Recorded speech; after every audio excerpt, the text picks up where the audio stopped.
G'day, it's Bruce Robinson from the Fathering Project. We're talking this month about boys, being a father of boys, and obviously right now the power of a father to influence how boys function is a hot topic around the place when it comes to respect for women, etc. But we want to talk more generally about dads and boys. And we're talking about communicating with boys. And I've got two sons, and I can tell you they're both quite different, and so I've had to learn how to communicate with each of them, and I'm sure if you've got more than one child you'll find that there's no formula for it. You've got to communicate with them in the way that really works. When it comes to communicating with boys, I've always loved talking about sport with them, and football, cricket, whatever, and we've always done that, and we've attended a lot of sport, and it's kind of a language that we can speak to each other. But there's another couple of things that I find works talking to boys, and one of them is, as you talk about, well, initially school or work or studies or whatever, is to ask this question: what are you enjoying most about it? What are you enjoying most about your work? What are you enjoying most about your studies? It's not like hugely intrusive, it's just a good question. You can do that to anyone, in a party or whatever. What are you enjoying most about your work? And if you feel like it's appropriate, you can say, what are you finding hardest? But let me tell you, another good thing about communicating with boys is don't make it too serious.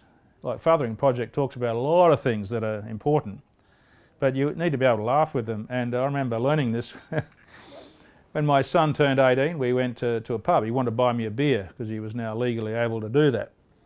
So I went to the pub, and he was a bit of a lost soul at the time. He wasn't working and various things, so sat down, and he went and got a beer. He got a beer for me, and we sat down at the table, and I started to ask him about his work and is he getting a job and everything, and it was hilarious actually. When I still remember it.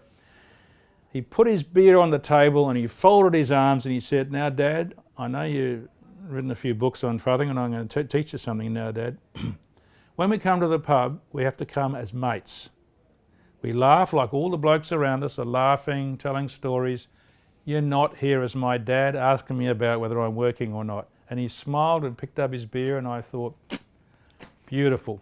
Yet another one of life's learning moments. So dads, don't be too serious. Don't be on their case.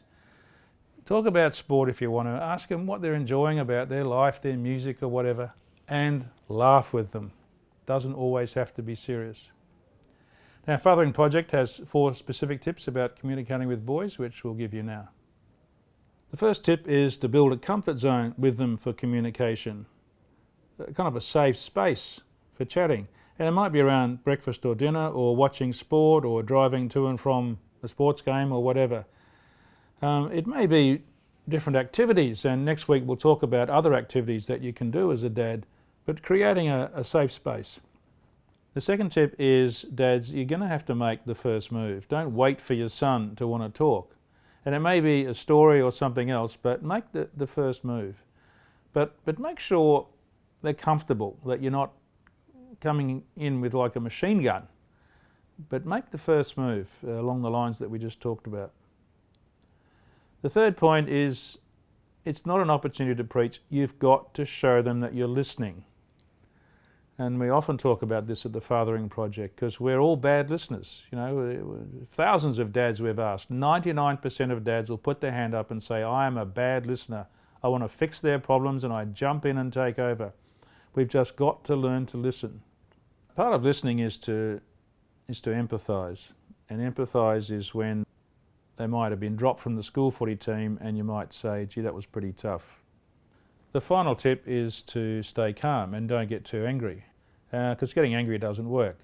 If your son's dropped from the school footy team and you get furious because you want to be angry at the coach, you're going to call the coach, it doesn't work. And I tell you what, your son will never tell you anything again. Won't tell you anything again. It's not about you, dads. It's not about me and our emotions and our opinions. It's about your son. So stay calm, listen, be empathic. Stay calm. Hard to do sometimes, but very important for the kids.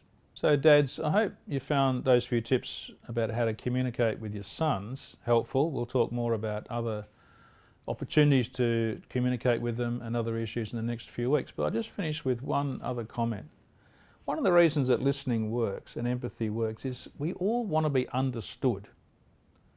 You see this with soldiers. They go through terrible things and they want to be understood, and they don't talk about their experiences, not because they don't want to be understood, but because they're going to be misunderstood.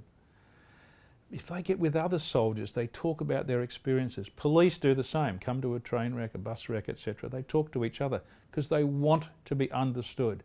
So your kids want to be understood, Dad. So to preach at them doesn't work.